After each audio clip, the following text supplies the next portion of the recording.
أشهد أن لا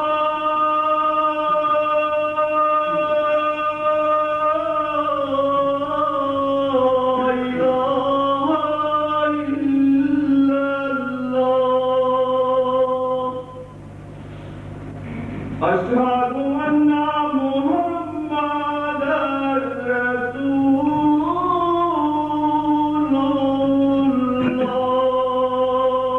الله أشهد أن محمدا رسول الله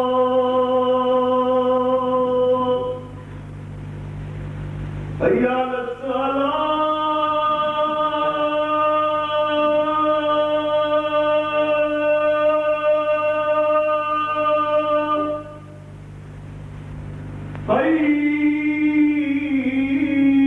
حي على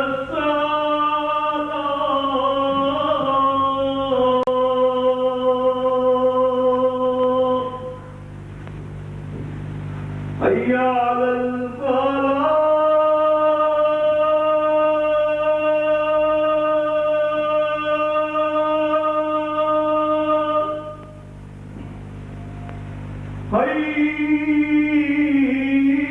حي على الفلاح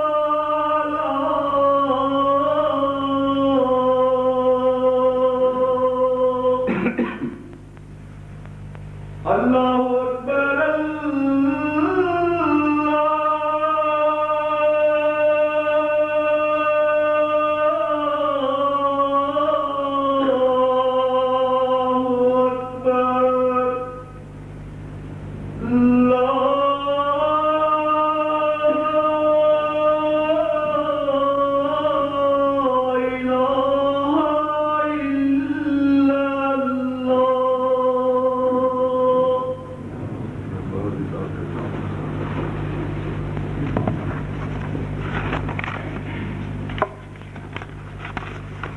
أشهد أن لا إله إلا الله وحده لا شريك له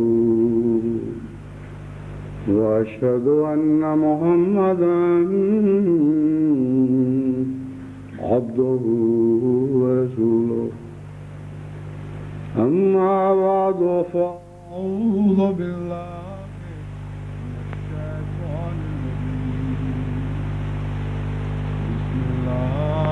الرحمن الرحيم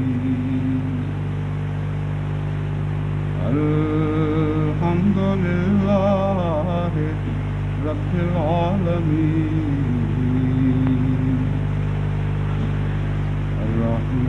الرحمن الرحيم مالك يوم الدين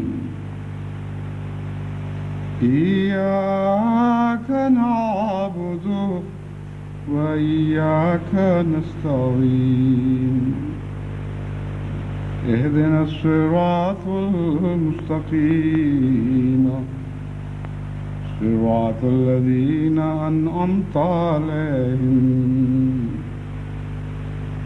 غير المغضوب عليهم ولا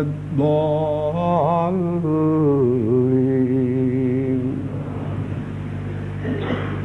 يا أيها الذين آمنوا إذا نودي للصلاة من يوم الجمعة فاسعوا إلى ذكر الله وذروا البيع ذلكم خير لكم إن كنتم تعلمون فإذا قضيت الصلاة فانتشروا في الأرض وابتغوا من فضل الله واذكروا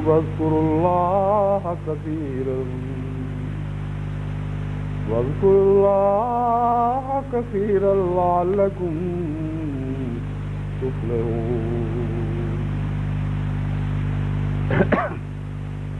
آج تمام دنیا میں جمعۃ الوداع منایا جا رہا ہے یا منایا جا چکا ہے. کچھ ہیں جو اس وقت جمعہ ادا کر رہے ہوں گے، کچھ کر چکے ہیں، کچھ تیاریوں میں مصروف ہیں. لیکن جہاں بھی جمعۃ الوداع کا فرض ادا کیا جا رہا ہے وہاں مسجدوں میں ایسی رونق ہے کہ اس سے پہلے سارا سال کبھی مسجدوں نے ایسی رونق نہیں دیکھی تھی. اس تعلق میں ایک بات میں سال ہر سال سے جماعت کے سامنے پیش کر رہا ہوں، آج بھی اسی سے اس خطبے کا آغاز کروں گا کہ جمعۃ الوداع کی حیثیت کیا ہے، کیوں اس ذوق شوق سے لوگ اس جمعے میں شامل ہوتے ہیں. وداع کی دو قسمیں ہیں. ایک تو وداع اس محبوب کا کیا جاتا ہے جس سے مدت کے بعد ملاقات ہوئی ہو اور وہ آخر جدائی کے وقت الوداع کہتے ہوئے رخصت ہو رہا ہو. ایسے موقع پر جدائی کے ساتھ غم بھی ہوتا ہے، محبت کے جذبات چہرے سے اور جذبات سے امڈے پڑتے ہیں اور دونوں طرف برابر احساس جدائی دل کو گھیر لیتا ہے. یہ وہ وداع ہے جو ایک محبوب کا وداع ہوتا ہے. اس وداع کا تعلق جمعۃ الوداع سے یوں بنتا ہے کہ کچھ لوگوں نے رمضان کا ایک لمبے عرصے انتظار کیا، اپنی کمزوریوں کی وجہ سے دن بدن بہت سی غفلتوں میں ملوث ہوتے چلے گئے اور رمضان کی راہ دیکھتے رہے کہ وہ آئے تو ہمارے سارے گناہ دھلیں، ہم مسجد نو پاک صاف ہو کر ایک نئے سال کا آغاز کریں. ایسے لوگوں کے لیے یہ جمعہ ایک غیر معمولی اہمیت رکھتا ہے کیونکہ رمضان کے وداع کے ساتھ یہ جمعہ بھی آخری جمعہ ہے اور اس پہلو سے توقع ہوتی ہے کہ اللہ تعالیٰ ان لوگوں کو جنہوں نے سارا سال انتظار کیا اور پھر رمضان کی برکتوں سے حصہ لینے کی بھرپور کوشش کی، ان لوگوں کو پیار کی نظر سے دیکھے گا اور اس جدائی کے نتیجے میں پیدا ہونے والے جذبات کو قبول فرمائے گا اور اگلے رمضان تک ان کو مزید نیکیوں کی توفیق عطا فرماتا چلا جائے گا. ان نیک توقعات کے ساتھ جو لوگ رمضان کا انتظار کرتے رہے ہیں ان کے لیے یہ جمعۃ الوداع واقعتاً جمعۃ الوداع کہلانے کا مستحق ہے. لیکن ایک وداع ایسا بھی ہوتا ہے کہ ایک ایسا مہمان آ کر ٹھہر جائے جو جانے کا نام ہی نہ لے. انتظار کرتے چلے جائیں، مجبوریاں حائل ہوں کہ انسان مہمان کو باہر نکال بھی نہیں سکتا، لیکن سارا گھر بڑی تکلیف میں مبتلا ہو. بالآخر ایسا مہمان ایک دن رخصت ہوتا ہے، اسے بھی چھوڑنے کے لیے لوگ گاڑی پر جاتے ہیں یا بس کے اسٹیشنوں پر جاتے ہیں یا کار تک رخصت کرنے کے لیے آتے ہیں اور جب تک وہ چلا نہیں جاتا وہم یہ ہوتا ہے کہ کہیں کسی بہانے ٹھہر ہی نہ جائے.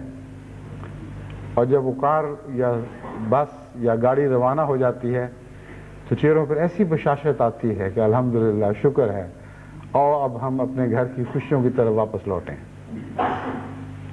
بڑی بھاری تعداد مسلمانوں کی ایسی ہے جو جمعۃ الوداع کو ان معنوں میں وداع کرنے آتے ہیں.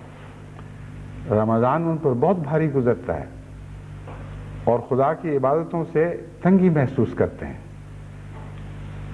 یہ تو ایک تو طبی تکلیف ہے جو ہر انسان کے ساتھ لازم ہے. اس تکلیف کے علاوہ بھی ایک تکلیف ہے جو دل کی تنگی کہلاتی ہے. میں اس تنگی کا ذکر کر رہا ہوں. اور وہ انتظار کرتے ہیں کہ کب رمضان رخصت ہو تو ہم اپنی پرانی بدیوں کی طرف لوٹ آئیں، ان آزادیوں کی طرف لوٹ آئیں جو خدا کی عائد کردہ پابندیوں کی زنجیریں توڑنے سے حاصل ہوتی ہیں. دو قسم کی آزادیاں ہیں جو رمضان کے بعد نصیب ہونے والی ہیں. ایک وہ ان نیک لوگوں کی آزادیاں جنہوں نے رمضان کا رستہ دیکھا اور جانتے ہوئے کہ پابندیاں عائد ہوں گی، خوشی سے ان کو خدا کی خاطر قبول کیا اور اب جانتے ہیں کہ اللہ کی رضا سے ہم اس کی عطا کردہ آزادیوں کی طرف لوٹیں گے. ان کو لازماً ایک خوشی ہو رہی ہے، یہ کہنا تکلف ہے کہ تمام لوگ رمضان کی وسعت پر رو رہے ہیں، اگر واقعتاً یہی رونا آتا ہو تو پھر روزے رکھتے کیوں نہیں چلے جاتے؟ بات یہ ہے کہ رمضان میں جہاں بہت سی محبت اور پیار کی چیزیں ہیں، وہاں محبت اور پیار کے نتیجے میں عائد ہونے والی سختیاں بھی تو ہیں، اور جب محبوب خود اپنے پیار سے ان سختیوں کو اٹھا لیتا ہے تو محبت میں کمی نہیں کرتا، ہاں اپنے پیارے بندوں کو اجازت دیتا ہے کہ میری پہلی نرمیوں کی طرف لوٹ جاؤ۔ اس کے نتیجے میں لازماً ایک بشاشت بھی پیدا ہوتی ہے۔ اگر یہ بشاشت نہ ہو تو رمضان کے مان بعد عید کیوں رکھی جائے؟ بس کچھ تو ان معنوں میں ضرور خوش ہیں کہ خدا تعالیٰ نے اپنی رضا سے ہم پر نظر رحمت فرمائی اور از خود ان آزادیوں کی طرف لوٹا دیا جو پہلے بھی اس کی مرضی کی تابع تھیں۔ لیکن ایک کچھ اور لوگ ہیں جو اپنی بے راہروی کی طرف لوٹنے پر خوش ہیں، جانتے ہیں کہ ادھر رمضان ختم ہوا، ادھر وہ انہی آزادیوں کی طرف لوٹیں گے جن کو خدا کی رضا حاصل نہیں ہے، جو اس کی رضا کے بندھن توڑنے کے بعد حاصل ہوتی ہیں۔ بس یہ ان کا بھی آج وداع کا دن ہے، مگر دیکھیں ان دونوں الوداع میں کتنا فرق ہے۔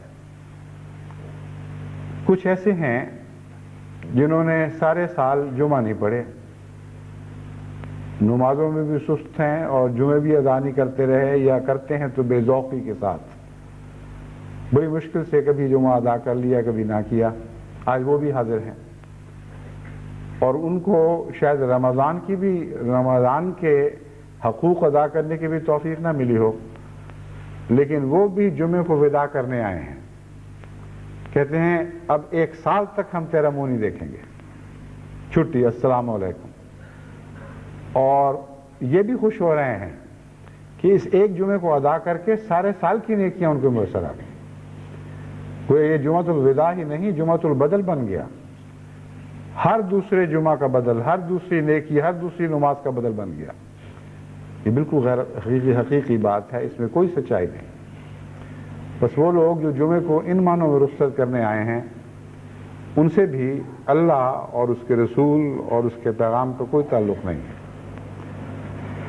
میں جماعت احمدیہ کو یہ نصیحت کرتا ہوں کہ اس موقع سے فائدہ اٹھاتے ہوئے وہ لوگ جو وداع کرنے آئے ہیں ان معنوں میں وداع کریں جن معنوں میں میں نے ابتدا میں ذکر کیا ہے، محبت کے ساتھ خدا کے حضور حمد و ثنا کے گیت گاتے ہوئے، اس سے یہ دعائیں کرتے ہوئے کہ اے خدا بہت ہی بابرکت جمعہ آیا ہے، ہم نے مشقت کی راہ اختیار کرتے ہوئے تیری خاطر پابندیاں اختیار کی، اور ان پابندیوں کی حالت میں جو برکتیں نازل ہوتی ہیں جمعے کے دن، وہ برکتیں غیر معمولی طور پر آسمان سے بھرپور صورت میں اترتی ہیں۔ 3 جمعے ہم نے تیرے فضل اور رحمتوں کے دیکھ لیے، یہ وہ جمعہ ہے جو سارا سال میں برکتوں کے لحاظ سے سب سے بڑا جمعہ ہے۔ بس ان برکتوں سے ہمارے دامن بھر دے، جو غفلتیں ہم سے ہوئیں ان سے درگزر فرما، صرف نظر کر اور ہمیں بخش دے، اور اگر ہم نے ان برکتوں کو کمایا نہ بھی ہو تو ہماری جھولی میں ایک فقیر کی جھولی کی طرح کچھ ڈال دے۔ ان دعاؤں کے ساتھ اس جمعہ کو الوداع کہنے والے، مجھے یقین ہے کہ اللہ تعالیٰ کے حضور مقبولیت کی جگہ پائیں گے اور خدا تعالیٰ کے فضل کے ساتھ ان کی جھولیاں بھری جائیں گی، کیونکہ بعض دنوں میں کنجوس بادشاہ بھی بڑی بڑی خیرات کرتے ہیں، اور وہ جو سخی ہوں وہ تو خزانوں کے منہ کھول دیا کرتے ہیں، پر آج کا دن اللہ تعالیٰ کی برکتوں کے خزانوں کا منہ کھولنے کا دن ہے، مگر وہی اس سے فائدہ اٹھائیں گے جن کا میں نے پہلے گروہ میں ذکر کیا ہے۔ وہ لوگ جو جمعہ نہیں پڑھتے آئے اور جمعے کو وداع کہنے کے لیے آئے ہیں، ان کو میں نصیحت کرتا ہوں کہ اس جمعے کی برکت سے اپنے گھر اس طرح بھریں کہ آئندہ کبھی جمعے میں کوتاہی نہ کریں۔ اسے جمعۃ الوداع بنانے کی بجائے جمعۃ الاستقبال بنا لیں۔ استقبال کرتے ہوئے عرض کریں خدا سے کہ اے خدا ہم سے بہت غفلت ہوئی، ہم نے ہر جمعے کو ہمیشہ سے ودا کر رکھا تھا۔ آج ہم تیرے حضور حاضر ہوئے ہیں، چند جمعے جو تیری خاطر ہم نے پڑھے، یا اگر نہیں بھی پڑھے تو آج کے جمعے میں تو ہم حاضر ہو گئے ہیں۔ اس کو ہمارے لیے دائمی برکت کا موجب بنا، اسے ہمارے گھر ٹھہرا دے، اب ہم کبھی جمعے سے جدا نہ ہوں۔ بس ان معنوں میں اسے جمعۃ الاستقبال بنا لیں۔ اگر ایسا کریں گے تو ان کی زندگیوں میں عظیم الشان پاک تبدیلیاں پیدا ہوں گی۔ اس ضمن میں اگلی بات یہ کہنا چاہتا ہوں کہ حضرت اقدس محمد مصطفیٰ صلی اللہ علیہ وآلہ وسلم نے ایک جمعۃ الوداع کے موقع پر جو نصیحت فرمائی، میں نے اسی کو آج کے موضوع کے لیے چنا ہے۔ ترمذی کتاب الصلاۃ میں یہ حدیث ہے، حضرت ابو امامہ باہلی بیان کرتے ہیں رضی اللہ تعالیٰ عنہ کہ میں نے حضرت صلی اللہ علیہ وآلہ وسلم کو جمعۃ الوداع کے موقع پر خطبہ دیتے ہوئے سنا۔ حضور فرما رہے تھے کہ اللہ تعالیٰ سے ڈرو اور 5 وقت کی نماز پڑھو، 1 مہینے کے روزے رکھو، اپنے اموال کی زکوٰۃ دو، اور جب میں کوئی حکم دوں تو اس کی اطاعت کرو۔ اگر تم ایسا کرو گے تو اپنے رب کی جنت میں داخل ہو جاؤ گے۔ بس یہ جمعہ محض دوسرے جمعوں کو ادا کرنے کی دعوت ہی نہیں دے رہا، بلکہ حضرت اقدس محمد مصطفیٰ صلی اللہ علیہ وآلہ وسلم کی سنت کی غلامی میں آج کے جمعے کے دن میں تمام دنیا کے مسلمانوں کو نماز کی پابندی کی طرف بلاتا ہوں اور 5 وقت کی نمازیں ادا کرنے کی دعوت دیتا ہوں۔ یہ ہمارے آقا و مولا حضرت محمد مصطفیٰ صلی اللہ علیہ وآلہ وسلم کی سنت ہے۔ بس دیکھیں آپ نے کیسے اس جمعہ کو وداع فرمایا، جمعہ کو ایسے وداع کیا کہ اس کی برکتوں کو روزانہ 5 وقت مسلمانوں پر لازم کر دیا۔ حقیقت میں 2 طرح کے نمازی ہیں، جنہیں 2 طرح کے انسان ہیں جن کا جمعے سے ایک تعلق قائم ہوتا ہے۔ کچھ وہ جو نمازیں باقاعدہ پڑھتے ہیں اور 5 وقت کی نمازیں پڑھتے ہیں، ان کو اللہ تعالیٰ جمعے پڑھنے کی بھی توفیق عطا فرماتا ہے۔ ان معاشروں میں جیسے کہ مغرب کے معاشرے ہیں، جب میں نے تاکید کی کہ جمعے کی اہمیت کو سمجھو اور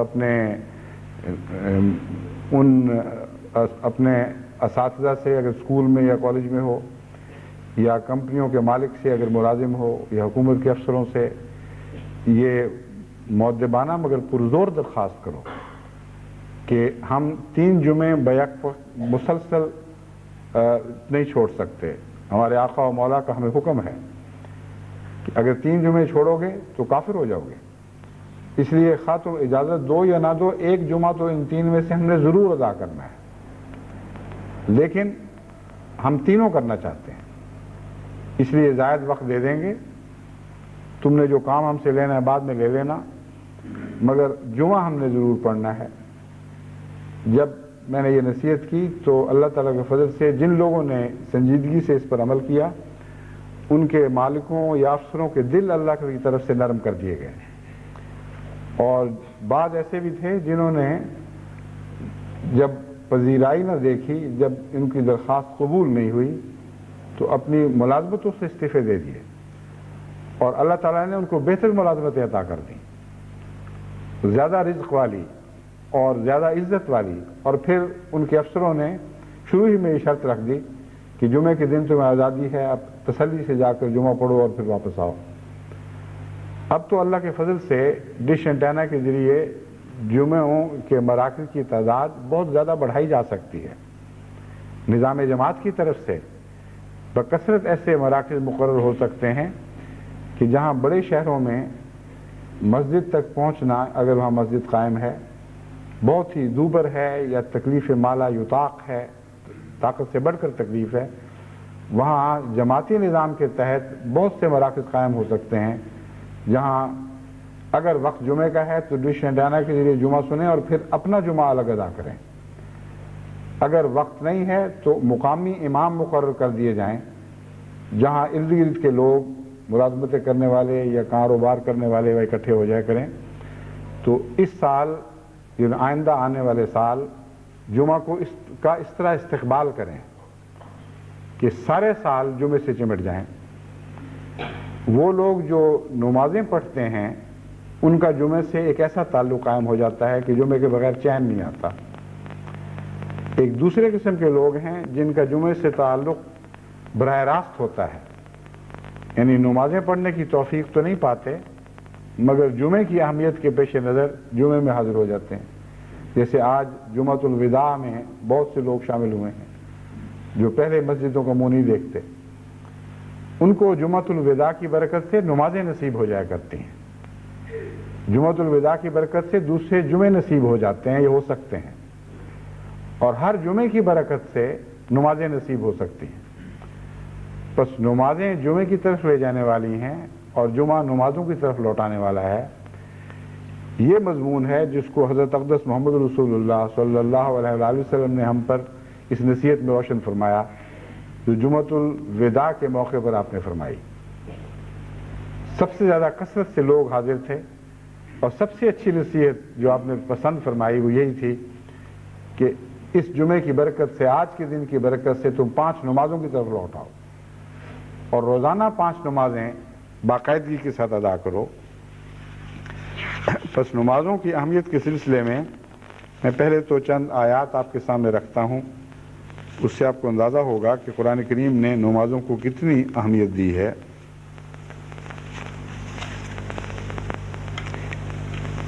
مرنے کے بعد جن مجرموں کو سزا دی جائے گی اس سزا کا نقشہ کھینچتے ہوئے اللہ تعالیٰ فرماتا ہے کلا انہا لظیٰ، کہ وہ ایک عذاب کا شعلہ ہے، نزاعۃ للشوا، وہ سر تک جلد کے چمڑے کو کھینچ کے ادھیڑ دیتا ہے، تدعو من ادبر وتولی، اس شخص کو بھی واپس کھینچ لاتا ہے، بلا لیتا ہے جو اس سے بھاگنے کی پیٹھ پھیر کر بھاگنے کی کوشش کرتا ہے۔ وَجَمَعَ فَأَوْعَىٰ، اور ان سب کو اس جہنم میں ذخیرہ کرتا ہے، جمع کرتا ہے، اور اکٹھے جمع کرتا ہے، عارضی طور پر نہیں، ذخیرہ کرنے کے لیے، گویا لمبے عرصے تک وہ اس مصیبت میں مبتلا کیے جائیں گے۔ ان الانسان خلق ہلوعا، انسان کی طبیعت میں تلون پایا جاتا ہے، تلون رکھ دیا گیا ہے۔ اذا مسہ الشر جزوعا و اذا مسہ الخیر منوعا، جب تکلیف پہنچتی ہے تو گھبراتا ہے، جب خیر پہنچتی ہے تو بخل کرنے لگ جاتا ہے، یعنی نیکیوں سے بھی بخل کرتا ہے۔ اس مضمون پر پہلے میں مختصر یہ عرض کر دوں کہ جہنم کے ذکر کے بعد جب یہ فرمایا گیا کہ ان الانسان خلق ہلوعا، کہ انسان متلون مزاج ہے، تو یہ اس لیے ذکر فرمایا گیا کہ بعض دفعہ اللہ تعالیٰ کے ذکر سے یا اللہ تعالیٰ کی ہیبت کے ذکر سے لوگ وقتی طور پر متاثر ہو جاتے ہیں اور پھر کچھ عرصے کے بعد اس کو بھول جاتے ہیں، اور جب دنیا کی نعمتوں میں پڑتے ہیں تو پھر خدا کے ذکر کے تمام اثرات ان کے دلوں سے مٹ جاتے ہیں۔ یہ مضمون ہے جو بیان فرمایا گیا ہے کہ دیکھو تم نے خدا کی عقوبت کی باتیں سنی ہیں، تم ڈر گئے ہوگے، تمہارے دل میں یہ خیال خوف پیدا ہوا ہوگا کہ کہیں ہم بھی ان لوگوں میں شامل نہ ہوں، لیکن یہ خوف بیکار ہے اگر اس کے نتیجے میں کوئی دائمی تبدیلی پیدا نہ ہو، کیونکہ ان باتوں کو سننے کے بعد تم سارے بکھر جاؤ گے اور اپنی اپنی نعمتوں کی طرف واپس لوٹو گے، اور وہ نعمتیں تمہیں تن آسانی عطا کریں گی اور تمہارا روزمرہ کا دستور اور عمل پھر واپس لوٹ آئے گا۔ ایسی نیکی کا، ایسی نیک باتوں کے سے تاثیر پکڑنے کا کیا فائدہ؟ چنانچہ اس کے بعد فائدہ اٹھانے والوں کا ذکر فرماتا ہے، کہتا ہاں بعض لوگوں پر یہ ذکر جو ہیں وہ دائمی اثر کرتے ہیں اور ان کو دائمی فائدے پہنچا جاتے ہیں۔ وہ کون لوگ ہیں؟ الا المصلین الذین ہم علی صلاتہم دائمون، ہاں وہ نماز پڑھنے والے مستثنا ہیں، وہ تنگی ہو یا ترشی ہو، مشکل ہو یا آسانی ہو، ہر حال میں اپنی نیکیوں پر قائم رہنے والے لوگ ہیں، اور ان کی نیکیوں کا مرکزی نقطہ نماز ہے۔ فرمایا جو اپنی نمازوں پر دائم ہو چکے ہوں وہ مستثنا ہیں، ان کو کوئی بدلتی ہوئی حالت غلط ان کو کوئی غلط بدلتی ہوئی حالت خدا سے دور نہیں کر سکتی، کوئی بدلتی ہوئی حالت ان کو نقصان نہیں پہنچا سکتی، کیونکہ اگر نمازیں ہمیشہ کے لیے قائم ہیں تو ان کی نیکیاں ہمیشہ کے لیے قائم ہیں، ان کی اللہ کے حضوری ہمیشہ کے لیے قائم ہے۔ پھر اللہ تعالیٰ فرماتا ہے وَالَّذِينَ هُمْ عَلَىٰ صَلَاتِهِمْ يُحَافِظُونَ،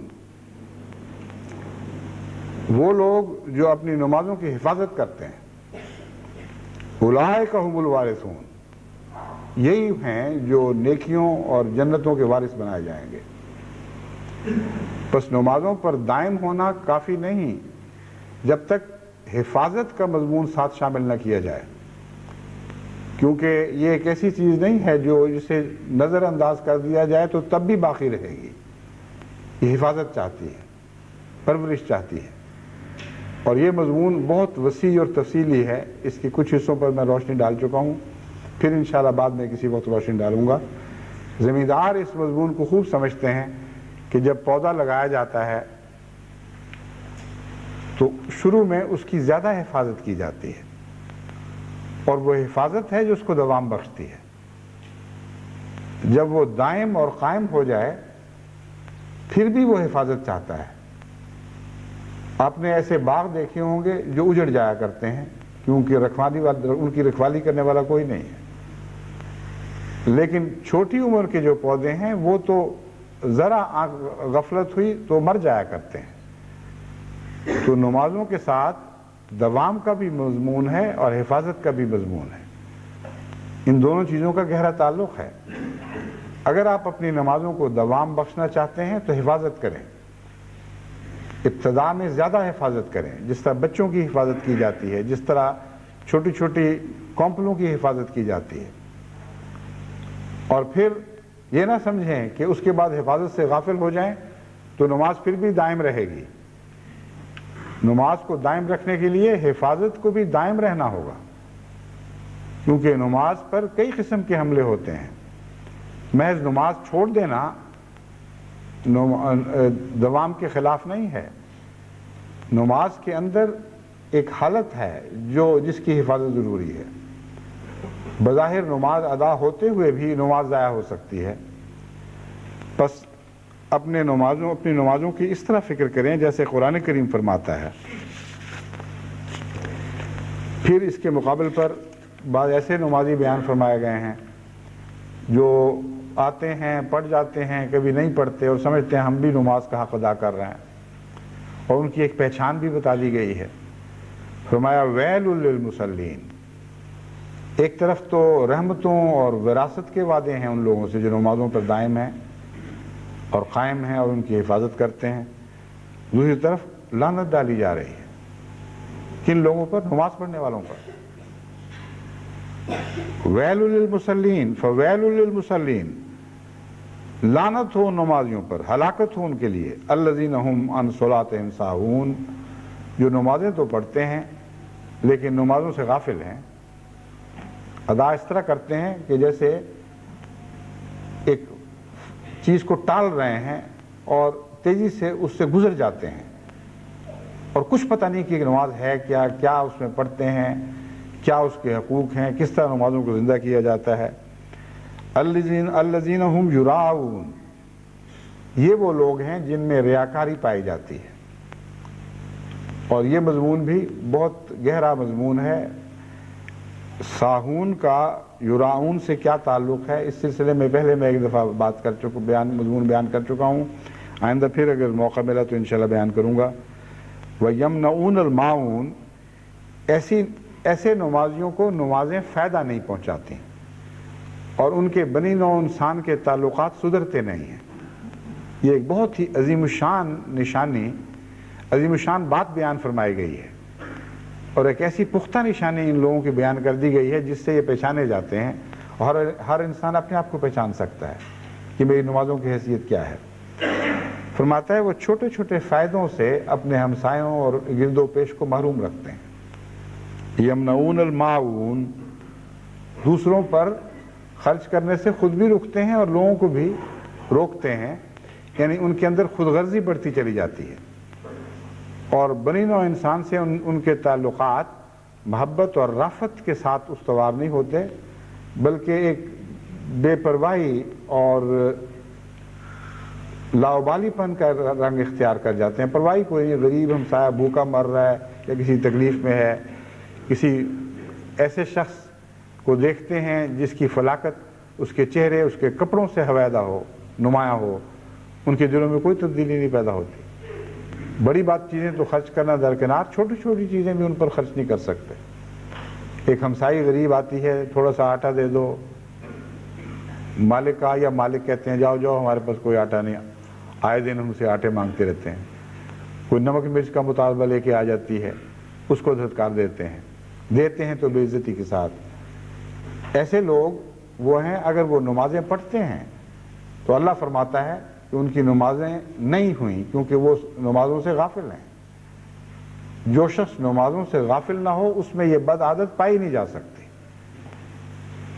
جس کو نمازیں خدا کے قریب کرتی ہیں اسے نمازیں لازماً اس کے بندوں کے بھی قریب کرتی ہیں۔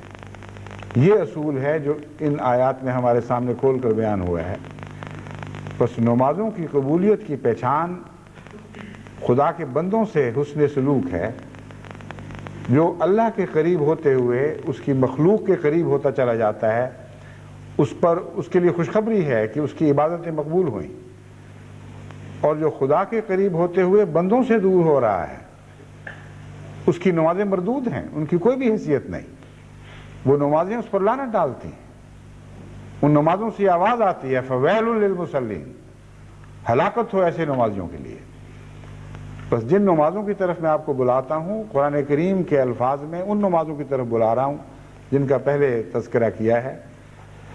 قرآن کریم نے مختلف پہلوؤں سے ان نمازوں پر روشنی ڈالی ہے، مگر میں نے چند آیتیں صرف وقت کی رعایت سے چنی ہیں۔ اب میں حضرت اقدس محمد رسول اللہ صلی اللہ علیہ وآلہ وسلم کی بعض مقدس نصائح آپ کے سامنے رکھتا ہوں جن سے نماز کے مضمون پر مختلف پہلوؤں سے روشنی پڑتی ہے اور نماز کے لیے واقعتاً دل میں غیر معمولی تحریک پیدا ہوتی ہے۔ کوئی نصیحت کرنے والا ایسی مؤثر نصیحت نہ کر سکے گا جیسے ہمارے آقا و مولا حضرت محمد رسول اللہ نے کی۔ سادہ تھوڑے الفاظ میں ایسی پاکیزگی ہے، ایسی سچائی ہے کہ اس کے اثر کو نہ قبول کرنا بندے کے بس میں ہی نہیں رہتا، سوائے اس کے کہ کوئی شقی القلب بدنصیب پیدا ہوا ہو۔ حضرت محمد رسول اللہ صلی اللہ علیہ وآلہ وسلم کی نصیحت سے بڑھ کر دنیا میں کوئی نصیحت نہیں ہے۔ قرآن کے بعد اگر کوئی چیز دل پر اثر کرتی ہے تو ہمارے آقا و مولا کی نصیحت ہے، اور اسی لیے میں نے آپ ہی کے الفاظ میں آج نماز کے مضمون کو بیان کرنے کے لیے بعض حدیثوں کو اختیار کیا ہے۔ سنن ابو داؤد میں آتا ہے، حضرت ابو قتادہ رضی اللہ تعالیٰ عنہ فرماتے ہیں کہ رسول اکرم صلی اللہ علیہ وآلہ وسلم نے فرمایا کہ اللہ تعالیٰ فرماتا ہے، جہاں یہ حدیث میں یہ الفاظ ہوں کہ اللہ تعالیٰ فرماتا ہے، ایسی حدیث کو حدیث قدسی کہا جاتا ہے۔ یعنی وہ مضمون اگر قرآن کریم میں واضح طور پر بیان نہ ہوا ہو تو خدا تعالیٰ نے دوسری وحی کے ذریعے حضرت صلی اللہ علیہ وآلہ وسلم پر وہ مضمون روشن فرمایا ہوتا ہے، بس وحی کا ہی مرتبہ اس حدیث کو حاصل ہوتا ہے۔ آپ فرماتے ہیں اللہ تعالیٰ نے فرمایا ہے میں نے تیری امت پر 5 نمازیں فرض کی ہیں۔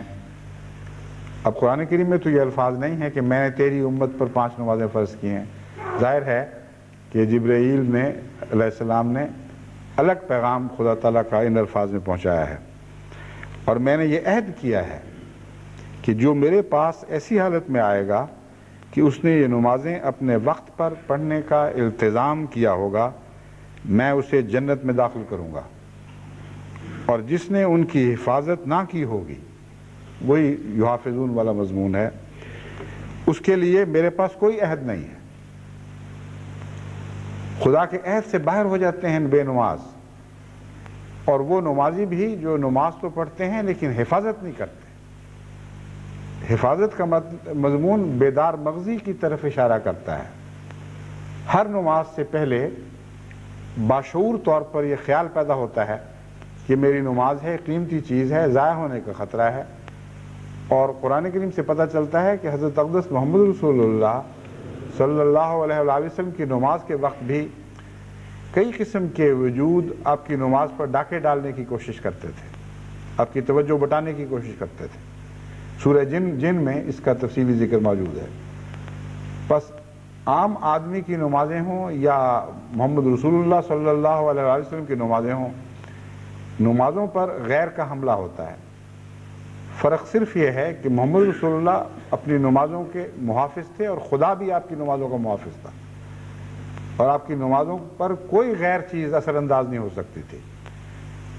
مگر درجہ بدرجہ جوں نیچے اترتے ہیں، نمازوں کو مزید خطرات درپیش ہوتے ہیں، اور ایک عام آدمی کی نمازیں تو اگر وہ غور کرے تو اسے محسوس ہوگا کہ اکثر خالی جا رہی ہیں۔ قسمت سے ہی کوئی نماز جاگتی ہوگی، قسمت سے ہی کسی نماز کا برتن بھرتا ہوگا، ورنہ اکثر خالی برتن بچتے رہتے ہیں اور انسان سمجھتا ہے کہ میں نماز کی حفاظت کر رہا ہوں۔ بس جس نے حفاظت کی، 5 وقت کی نمازیں نہیں پڑھی، حفاظت کی، اللہ فرماتا ہے وہ میرے عہد میں داخل ہے، مجھ پر فرض ہے کہ میں اسے جنت عطا کروں۔ حضرت صلی اللہ علیہ وآلہ وسلم نے فرمایا، حضرت ابو ہریرہ رضی اللہ تعالیٰ عنہ کی روایت ہے، کیا میں تمہیں وہ بات نہ بتاؤں جس سے اللہ تعالیٰ گناہ مٹا دیتا ہے اور درجات بلند کرتا ہے؟ کیسا پیارا انداز ہے گفتگو کا۔ صحابہ رضوان اللہ علیہم نے عرض کیا، یا رسول اللہ ضرور بتائیے۔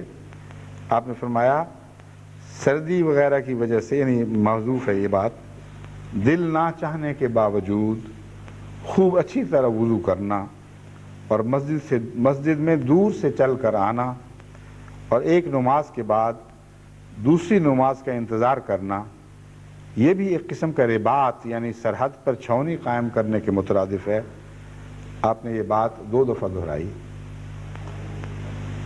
حضرت صلی اللہ علیہ وآلہ وسلم کا یہ طریق تھا کہ بسا اوقات اپنی نیکیوں کا ذکر اپنا ذکر کیے بغیر کرتے تھے، اور اپنی بعض عادتیں بغیر نام لیے بتایا کرتے تھے۔ مثلا زخم پہنچے ہیں غیروں کی طرف سے تو فرمایا ایک نبی کو اس طرح زخم پہنچے تو اس نے یہ دعا کی۔ یہ آپ کا خاص انداز تھا اپنے نیکیوں پر شرم کے پردے ڈالنے کا۔ تو حضرت صلی اللہ علیہ وآلہ وسلم کے اوپر سب سے زیادہ یہ حدیث صادق آتی ہے، سب سے زیادہ آپ کا دل نماز میں اٹکا رہتا تھا، ایک نماز ختم ہوتے ہی دوسری نماز کا انتظار رہا کرتا تھا، اور آپ نے جیسے اپنی سرحد پر حفاظت کے گھوڑے باندھے ہیں، دنیا میں کبھی کوئی ایسا نہیں پیدا ہوا جس نے اس طرح اپنی نیکیوں کی حفاظت کی ہو۔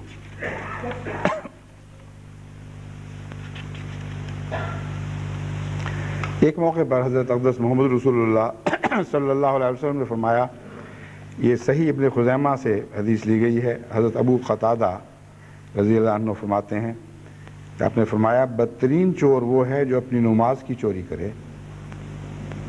قال رسول اللہ صلی اللہ علیہ وسلم، اسوأ الناس سرقۃ الذی یسرق من صلاتہم، یسرق من صلاتہ۔ عجیب بات ہے، سب سے زیادہ بدترین چور وہ ہے جو اپنی نماز کی چوری خود کرتا ہے۔ صحابہ نے تعجب سے پوچھا، اے اللہ کے رسول، نماز کو چرانے کا کیا مطلب ہے؟ آپ نے فرمایا کہ نماز کی چوری کا مطلب یہ ہے کہ وہ رکوع اور سجدہ ٹھیک سے نہ کرے۔ یہ مثال ہے، اور واقعہ یہ ہے کہ بہت سے نمازی نماز پڑھتے ہیں تو رکوع، خصوصاً رکوع اور سجدے میں اتنا تحمل سے کام نہیں لیتے، اتنا انتظار نہیں کرتے کہ تسلی کے ساتھ وہاں جو تسبیح و تحمیل ضروری ہے وہ ادا کر سکیں یا ذکر الہی کر سکیں، اور ان کا ایک سرعت کی حالت میں سر اٹھانا صاف بتا رہا ہوتا ہے کہ نماز میں ان کا رجحان کیا ہے۔ بس حضرت اقدس محمد رسول اللہ صلی اللہ علیہ وآلہ وسلم نے چوروں کی مثال دی ہے، مگر وہ جگہ بتائی جہاں چور پکڑے جاتے ہیں، ورنہ بہت سے نمازوں کے چور ہیں جو قیام میں نہیں پکڑے جاتے، قعدہ میں نہیں پکڑے جاتے، قعدے میں بعض بیٹھ جاتے ہیں تو بھول ہی جاتے ہیں اور بیٹھے رہ جاتے ہیں، ان کی چوری پکڑی نہیں جاتی، مگر بالعموم یہ لوگ رکوع اور سجدے کی حالت میں ضرور جلدی کرتے ہیں اور وہاں سے یہ پکڑے جاتے ہیں۔ پس حضور اکرم صلی اللہ علیہ وآلہ وسلم نے نہ صرف چوری کی نشاندہی فرمائی بلکہ ان کو پکڑنے کا طریق بھی بتایا، یعنی اپنے آپ کو پکڑنے کا دراصل طریق بتایا۔ اگر تم رکوع کرتے وقت تسلی سے ٹھہر کر خدا کی تسبیح نہیں کرتے، اگر تم سجدہ کرتے وقت تسلی سے سر ٹکا کر خدا کی تسبیح نہیں کرتے اور اس کو لطف نہیں اٹھاتے، تو تم اپنی نماز کی خود چوری کر رہے ہو۔ اور فرمایا یہ چور بدترین ہے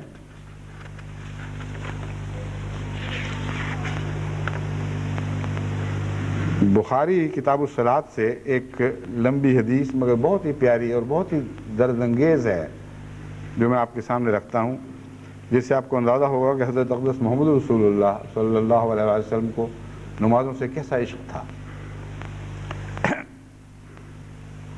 عبید اللہ بن عبداللہ بن عتبہ روایت کرتے ہیں کہ حضرت سیدہ عائشہ کے پاس گیا، میں نے کہا آپ مجھے رسول اللہ صلی اللہ علیہ وسلم کے مرض کا حال کیوں نہیں بیان کرتی؟ یعنی عجیب انداز ہے پوچھنے کا، رسول اللہ صلی اللہ علیہ وسلم کے مرض کا حال کیوں نہیں بیان کرتی، کیسے تکلیف میں تھے، کیا کرتے تھے۔ اب مرض کا حال پوچھا گیا ہے اور رسول اللہ صلی اللہ علیہ وسلم کا ذکر حضرت عائشہ کس طرح کرتی ہیں، یہ بھی بہت ہی لطیف مضمون ہے۔ پوچھنے والا کہتا ہے مرض کا حال بیان کریں، اور اب جواب سنیے۔ آپ نے فرمایا اچھا سنو، رسول اللہ صلی اللہ علیہ وسلم بیمار ہوئے، آپ نے دریافت فرمایا کیا لوگ نماز پڑھ چکے ہیں؟ ہم نے عرض کیا نہیں یا رسول اللہ، وہ آپ کے منتظر ہیں۔ آپ نے فرمایا میرے لیے تشت میں پانی رکھ دو۔ کہتی ہیں ہم نے اسی طرح کیا، بس آپ نے غسل فرمایا، یعنی بخار کی شدت کو کم کرنے کے لیے بخار کی حالت میں غسل فرمایا۔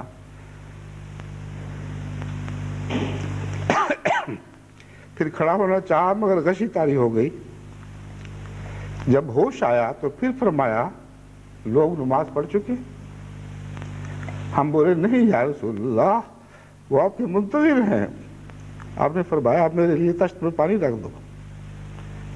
ہم نے ایسا ہی کیا، بس آپ نے غسل فرمایا، پھر کھڑا ہونا چاہا لیکن بے ہوش ہو گئے۔ پھر جب افاقہ ہوا تو فرمایا کیا لوگ نماز پڑھ چکے ہیں؟ ہم نے عرض کیا نہیں یا رسول اللہ،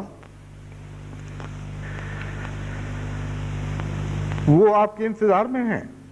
فرمایا میرے لیے تشت میں پانی رکھ دو۔ بس اٹھ بیٹھے، غسل کیا اور جانے لگے تو غشی کا دورہ پڑ گیا۔ افاقہ ہوا تو پھر فرمایا کیا لوگوں نے نماز پڑھ لی؟ ہم نے کہا نہیں یا رسول اللہ، وہ آپ کے انتظار میں ہیں۔ اور لوگ مسجد میں رسول اللہ صلی اللہ علیہ وآلہ وسلم کا عشاء کی نماز میں انتظار کر رہے تھے۔ بالآخر آپ نے ابو بکر کو کہلا بھیجا کہ لوگوں کو نماز پڑھائیں۔ چنانچہ قاصد ان کے پاس گیا اور کہا رسول اللہ صلی اللہ علیہ وسلم آپ کو لوگوں کو نماز پڑھانے کا حکم دیتے ہیں۔ ابو بکر نے کہا، اور وہ بہت رقیق القلب تھے، یعنی دل کے بہت نرم تھے، عمر تم لوگوں کو نماز پڑھا دو۔ عمر نے ان سے کہا تم اس کے زیادہ مستحق ہو۔ تب ابو بکر نے ان ایام میں نماز پڑھائی۔ اس کے بعد رسول اللہ صلی اللہ علیہ وسلم نے اپنے مرض میں افاقہ محسوس کیا تو آپ دو آدمیوں کے درمیان سہارا لے کر نماز ظہر کے لیے نکلے۔ یعنی کچھ دن تک پھر اتنا زیادہ بخار نے غلبہ کیا کہ پھر نماز کے لیے جانے کا ارادہ بھی نہ کر سکے، لیکن جب بیماری نے ذرا مہلت دی تو حضور اکرم صلی اللہ علیہ وسلم نماز کے لیے اس حالت میں گئے کہ دو آدمیوں کے درمیان سہارا لے کر نماز ظہر کے لیے نکلے اور ان میں سے ایک عباس تھے۔ اس وقت ابو بکر لوگوں کو نماز پڑھا رہے تھے۔ جب آپ کو ابو بکر نے دیکھا تو پیچھے ہٹنے لگے کہ آپ نے دیکھ لیا، آپ نے اشارہ کیا پیچھے نہ ہٹیں۔ پھر آپ نے فرمایا مجھے ان کے پہلو میں بٹھا دو۔ چنانچہ ان دونوں نے آپ کو ابو بکر کے پہلو میں بٹھا دیا۔ عبید اللہ کہتے ہیں ابو بکر اس وقت اس طرح نماز پڑھنے لگے کہ وہ خود تو رسول اللہ صلی اللہ علیہ وسلم کی نماز کی اقتداء کرتے تھے اور لوگ ابو بکر کی نماز کی اقتداء کرتے تھے۔ رسول اللہ صلی اللہ علیہ وسلم بیٹھے ہوئے تھے۔ بخاری کتاب الصلاۃ ہی کی ایک دوسری روایت میں یہ الفاظ بیان ہوئے ہیں، جب حضور اکرم صلی اللہ علیہ وسلم نے طبیعت میں کچھ افاقہ محسوس کیا، خرج یحاذی بین رجلین کانی انظر الی رجلیہ تغطان الارض من الوجہ، کہ آپ دو آدمیوں کے درمیان سہارا لے کر نکلے اور میں اب بھی گویا آپ کو دیکھ رہا ہوں یا آپ کے پاؤں کو دیکھ رہی ہوں۔ حضرت عائشہ صدیقہ فرما رہی ہیں کہ میں آپ کے پاؤں کو دیکھ رہی ہوں کہ مرض کے باعث درد کی شدت کی وجہ سے زمین پر ٹکتے نہیں تھے اور گھسٹتے ہوئے جا رہے تھے۔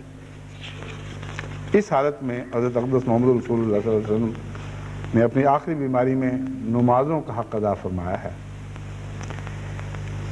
ایک اور حدیث صحیح بخاری سے لی گئی ہے، کتاب الصلاۃ باب اہل العلم والفضل۔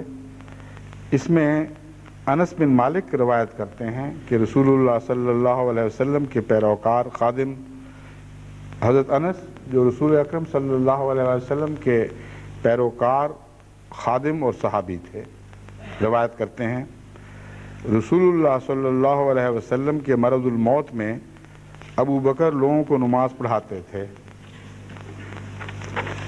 جب پیر کا دن ہوا اور لوگ نماز میں صفیں باندھے کھڑے تھے، رسول اللہ صلی اللہ علیہ وسلم نے حجرے کا پردہ اٹھایا اور ہمیں کھڑے ہو کر دیکھنے لگے۔ اس وقت آپ کا چہرہ مصحف کا ایک ورق تھا۔ کیسی خوبصورت تشبیہ ہے کہ قرآن کریم کا ایک ورق دکھائی دیتا تھا، ایسا روشن جیسے خدا کے کلام کے منہ پر نور ہوتا ہے، اس طرح محمد رسول اللہ کے منہ پر اس وقت نور تھا۔ پھر آپ بشاشت سے مسکرا دیے۔ ہم نے چاہا کہ ازرہ مسرت رسول اللہ صلی اللہ علیہ وسلم کے دیدار میں مشغول ہو جائیں، اور ابو بکر نے جب یہ دیکھا تو پیچھے ہٹے تاکہ صف میں مل جائیں۔ انہوں نے سمجھا کہ رسول اللہ صلی اللہ علیہ وسلم نماز پڑھانے آئے ہیں، لیکن آپ نے ہماری طرف اشارہ کیا کہ اپنی نماز پوری کر لو، اور آپ نے پردہ گرا دیا۔ یہ آپ کی وفات کا دن تھا، آخری مسرت جو اس دنیا میں محمد رسول اللہ کو پہنچی، وہ ان عبادت کرنے والوں کے چہرے کو دیکھنے سے پہنچی ہے جن کو آپ نے خود خدا کی راہ میں عبادت کے لیے تیار کیا تھا۔ کیا آج امت محمدیہ اس نظارے کو بھول جائے گی کہ آج محمد رسول اللہ کی نگاہیں آپ سے یہ توقع نہیں رکھتی کہ اسی طرح عبادت کا حق ادا کریں جس طرح آپ نے تمام عمر آپ کو عبادت کرنے کے گر سکھائے ہیں اور عبادت کرنے کے آداب عطا فرمائے۔ لوگ یہ جھگڑے کرتے ہیں کہ محمد رسول اللہ عالم الغیب ہیں یا نہیں ہیں، مگر ہمارا خدا تو عالم الغیب ہے، اور میں کامل یقین رکھتا ہوں کہ امت کے حالات سے اللہ تعالیٰ محمد رسول اللہ کی روح کو مطلع فرماتا ہے، اور خصوصاً وہ باتیں جو خوشیوں کی باتیں ہیں وہ ضرور حضور اکرم صلی اللہ علیہ وسلم کی روح کے سامنے پیش کی جاتی ہوں گی۔ بس آج احمدیوں کو اس بات کا جھنڈا اپنے ہاتھ میں تھام لینا چاہیے اور ہمیشہ کے لیے اس جھنڈے کو بلند رکھنا چاہیے۔ نماز کی حفاظت کرنے والے بنیں، نماز سے ایسی محبت کریں جیسے حضرت محمد رسول اللہ صلی اللہ علیہ وسلم نے نماز سے محبت کی ہے۔ اس طرح مسجدوں سے اپنے دل لٹکا لیں۔ 5 وقت نمازوں کی پابندی صرف گھروں پر نہیں بلکہ مسجدوں میں جانے کی کوشش کرتے ہوئے کریں، اپنی مسجدوں کو بھر دیں۔ یہ ایک جمعۃ الوداع ہمیشہ کے لیے ہر جمعے کے دن اسی طرح نمازیوں سے بھر جایا کرے جس طرح آج بھر گیا ہے یا آج بھرنے والا ہے۔ ہر جمعے کو مسجدوں کی رونق ایسی ہو کہ جیسی جمعۃ الوداع کے دن رونق ہوا کرتی ہے، اور جس طرح آج خدا کے گھر بھر گئے ہیں اور لوگوں کے اپنے گھر خالی ہو گئے ہیں۔ میں جماعت احمدیہ سے توقع رکھتا ہوں کہ ہمیشہ ہر جمعے پر یہی نظارہ دکھایا کریں گے، اپنے گھروں کو خیر بات کہہ دیا کریں گے اور اللہ کے گھر حاضر ہو جایا کریں گے۔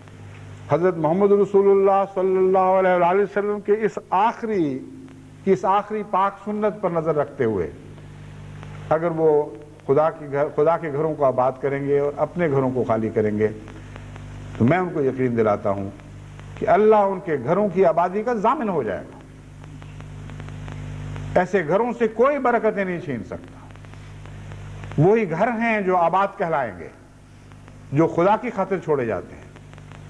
بس ہمیش کے لیے اس بات کو اپنے پلے سے باندھ لیں، اپنے دلوں میں جاگزین کر لیں، اپنی عادت مستمرہ بنا لیں، اپنی فطرت ثانیہ بنا رکھیں کہ اللہ کی راہ میں اپنے گھروں سے بڑھ کر خدا کے گھروں سے محبت کرنی ہے اور خدا کے گھروں کو بھرنا ہے۔ اور جمعے کو تو ایسا لازم پکڑیں کہ سوائے اس کے کہ کوئی بالکل مجبور اور معذور ہو، ہر احمدی دنیا کے ہر کونے میں جب بھی جمعے کی اذان کا وقت آتا ہے، خواہ وہ آواز کو سن رہا ہو یا نہ سن رہا ہو، اس کا گوش ہوش اس آواز کو سن رہا ہو اور وہ خدا کی اس آواز پر لبیک کہتے ہوئے جمعے کے لیے حاضر ہو جایا کرے۔ بس جماعت کا فرض ہے کہ ان لوگوں کے لیے نماز جمعہ کے مراکز مقرر کریں۔ جہاں مسجدیں نہیں ہیں وہاں مسجدیں بنانے کی طرف توجہ کرنی چاہیے، مگر جہاں مسجدیں ہیں وہاں مسجدوں کو آباد کرنے کی طرف توجہ کرنی چاہیے۔ اور سب سے بڑی مسجد کی آبادی جمعے سے ہوتی ہے، اور جہاں جمعے آباد ہو جاتے ہیں مجھے یقین ہے کہ وہاں پانچوں وقت کی نمازیں بھی پہلے کی نسبت بہت زیادہ سدھر جاتی ہیں، اور رفتہ رفتہ ہر نماز کے وقت نمازی کا دل مسجد میں اٹک جاتا ہے اور وہ مسجد میں آنے کی کوشش کرتا ہے۔ اب میں حضرت مسیح موعود علیہ السلام کی ان توقعات کو آپ کے سامنے رکھ کر آج اس خطبے کو ختم کروں گا۔ آپ ہی کے الفاظ میں جماعت سے وہ ان توقعات کا ذکر کرتا ہوں جو حضرت مسیح موعود علیہ السلام کو اپنی جماعت سے وابستہ تھیں اور ہیں اور ہمیشہ رہیں گی۔ فرماتے ہیں، سو اے وے تمام لوگو جو اپنے تئیں میری جماعت شمار کرتے ہو۔ میری جماعت میں داخل ہو نہیں فرمایا، کیونکہ جماعت میں داخل ہونے کے ساتھ کچھ کیفیتیں بدل جاتی ہیں، کچھ اور قسم کے آثار باقیہ ظاہر ہوتے ہیں جو ہمیشہ کے لیے اعلیٰ خلق کی صورت میں، اعلیٰ قدروں کی صورت میں ان کے وجود کا حصہ بن جاتے ہیں۔ فرمایا، اے وہ تمام لوگوں جو اپنے تئیں میری جماعت شمار کرتے ہو۔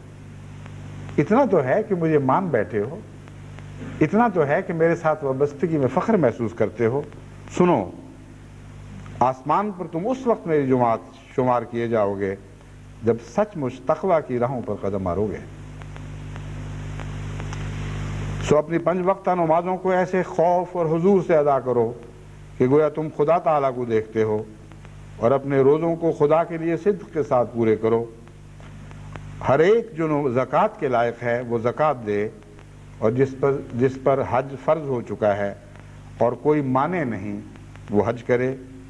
نیکی کو سنوار کر ادا کرو اور بدی کو بیزار ہو کر ترک کرو۔ یقیناً یاد رکھو کہ کوئی عمل خدا تعالیٰ تک نہیں پہنچ سکتا جو تقویٰ سے خالی ہو۔ ہر ایک نیکی کی جڑ تقویٰ ہے۔ جس عمل میں یہ جڑ ضائع نہیں ہوگی وہ عمل بھی ضائع نہیں ہوگا۔ ضرور ہے کہ انواع رنج و مصیبت سے تمہارا امتحان بھی ہو جیسا کہ پہلے مومنوں کے امتحان ہوئے۔ سو خبردار رہو، ایسا نہ ہو کہ ٹھوکر کھاؤ۔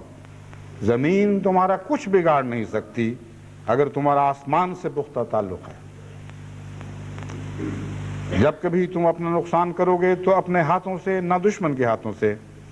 اگر تمہاری زمینی عزت ساری جاتی رہے تو خدا تمہیں ایک لازوال عزت آسمان پر دے گا، تو تم اس کو مت چھوڑو۔ اور ضرور ہے کہ تم دکھ دیے جاؤ اور اپنی کئی امیدوں سے بے نصیب کیے جاؤ۔ خصوصیت سے اہل پاکستان حضرت مسیح موعود علیہ السلام کی اس نصیحت کے مخاطب دکھائی دے رہے ہیں۔ اپنی کئی امیدوں سے بے نصیب کیے جاؤ، سو ان صورتوں سے تم دلگیر مت ہو، کیونکہ تمہارا خدا تمہیں آزماتا ہے کہ تم اس کی راہ میں ثابت قدم ہو یا نہیں۔ اگر تم چاہتے ہو کہ آسمان پر فرشتے بھی تمہاری تعریف کریں تو تم ماریں کھاؤ اور خوش رہو، اور گالیاں سنو اور شکر کرو، اور ناکامیاں دیکھو اور پیوند مت توڑو۔ کیسا پیارا کلام ہے، پیوند مت توڑو۔ اس میں سب پیوند آ جاتے ہیں۔ اللہ کی ذات سے پیوند مت توڑو، سب سے پہلے یہ مضمون پیش نظر ہے۔ پھر مجھ سے پیوند مت، محمد رسول اللہ سے پیوند مت توڑو، مجھ سے پیوند مت توڑو، میری جماعت سے پیوند مت توڑو، نیکیوں سے پیوند مت توڑو۔ یعنی ہر وہ چیز جو پیار کے لائق ہے اسے چمٹ جاؤ، اور لوگوں کے دباؤ کی اور مخالفتوں کے نتیجے میں ان اعلیٰ پاکیزہ تعلقات پر زد نہ آنے دو، زد نہ پڑنے دو۔ تم خدا کی آخری جماعت ہو، تم خدا کی آخری جماعت ہو، سو وہ نیک عمل دکھلاؤ جو اپنے کمال میں انتہائی درجے پر ہو۔ ہر ایک جو تم میں سست ہو جائے گا وہ ایک گندی چیز کی طرح جماعت سے باہر پھینک دیا جائے گا اور حسرت سے مرے گا، اور خدا کا کچھ بگاڑ نہ سکے گا۔ دیکھو، میں بہت خوشی سے خبر دیتا ہوں کہ تمہارا خدا در حقیقت موجود ہے، اگرچہ سب اسی کی مخلوق ہے، لیکن وہ اس شخص کو چن لیتا ہے جو اس کو چنتا ہے۔ وہ اس کے پاس آ جاتا ہے جو اس کے پاس جاتا ہے، جو اس کو عزت دیتا ہے وہ اس کو بھی عزت دیتا ہے۔ تم اپنے دلوں کو سیدھے کر کے اور زبانوں اور آنکھوں اور کانوں کو پاک کر کے اس کی طرف آ جاؤ کہ وہ تمہیں قبول کرے گا۔ عقیدہ کی روح سے جو خدا تم سے چاہتا ہے وہ یہی ہے کہ خدا ایک اور محمد صلی اللہ علیہ وسلم اس کا نبی ہے، اور وہ خاتم الانبیاء ہے اور سب سے بڑھ کر ہے۔ اب اس کے بعد کوئی نبی نہیں مگر وہی جس پر بروزی طور پر محمدیت کی چادر پہنائی گئی، کیونکہ خادم اپنے مخدوم سے جدا نہیں ہوتا اور نہ شاخ اپنی بیخ سے جدا ہے۔ بس وہ جو پیوند قائم رکھتے ہیں انہی کے لیے سب خوشخبریاں ہیں، اور جو پیوند توڑتے ہیں ان کی حفاظت کا کوئی سامان نہیں۔ حضرت مسیح موعود علیہ السلام کی اس نصیحت کے بعد میں اب ایک آخری چھوٹی سی نصیحت یہ کرتا ہوں کہ عید اب چند دن تک آنے والی ہے۔ اس عید کو زکوٰۃ سے سجانے کی کوشش کریں۔ عبادت کا مضمون تو بیان ہو گیا، زکوٰۃ کا مضمون باقی ہے۔ اور میں نے پہلے بھی جماعت کو بارہا نصیحت کی تھی کہ عیدوں کے موقع پر اپنے غریب ہمسایوں، ضرورت مندوں کے ساتھ شامل ہونے کی کوشش کریں۔ ان کے کچھ غم ان کے گھروں میں جا کر دیکھیں اور ان کے غم بانٹیں۔ اپنی خوشیاں ان کے پاس لے کر جائیں اور اپنی خوشیاں ان کے ساتھ بانٹیں، یا اپنے گھروں میں ان کو بلائیں۔ تو غرضی کے غریبوں کے ساتھ عید کرنے سے بہتر دنیا میں اور کوئی عید نہیں ہے۔ خدا آپ کو غریبوں کی خدمت میں زیادہ ملے گا، اور یہ ایک ایسا آزمودہ نسخہ ہے جس نے کبھی خطا نہیں کی۔ جو خدا کے بے کس اور مجبور بندوں سے پیار کرتا ہے، لازماً خدا اس سے پیار کرتا ہے۔ کبھی اس میں کوئی تبدیلی تم نہیں دیکھو گے۔ تو اپنے عیدوں کو غریبوں کی خدمت سے سجائیں، اور بوسنیا کے مظلوم جہاں جہاں بھی ہیں، تمام یورپ اور مغربی قوموں میں بسنے والے احمدیوں سے میں کہتا ہوں کہ ان کو خصوصیت کے ساتھ سینے سے لگائیں۔ بڑے دکھی لوگ ہیں، اپنی خوشیاں ان کے ساتھ بانٹیں، ان کو سینوں سے لگائیں اور ان کو پیار دیں۔ پھر آپ کی عید ایسی ہوگی جو زمینی عید نہیں رہے گی، بلکہ آسمان پر بھی یہ عید کے طور پر لکھی جائے گی، اور اس کی خوشیاں دائمی ہوں گی اور اس کی برکتیں دائمی ہوں گی۔ اللہ اس کی توفیق عطا فرمائے۔ اب انشاءاللہ آئندہ اب درس کی 2 دن ہے، پھر اس کے بعد پھر الوداعی دعا ہے۔ اس وقت تک یعنی کل درس میں 2 دفعہ شامل ہوں گا آپ کے ساتھ، پھر الوداعی دعا کے وقت ہم اکٹھے ہوں گے۔ السلام علیکم ورحمۃ اللہ۔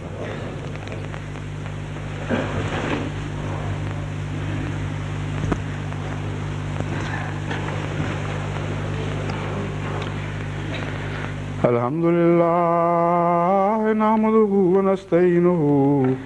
ونستعينه ونستغفره ونؤمن به ونتوكل عليه ونعوذ بالله من شرور أنفسنا ومن سيئات أعمالنا من يهده الله فلا مضل له ومن يضلله فلا هادي له ونشهد أن لا إله إلا الله وحده لا شريك له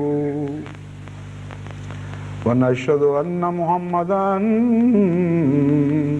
عبده ورسوله عباد الله رحمكم الله إن الله يأمر بالعدل والإحسان وإيتاء ذي القربى وينهى عن الفحشاء والمنكر والبغي يعظكم لعلكم تذكرون اذكروا الله يذكركم وادعوه يستجب لكم ولذكر الله أكبر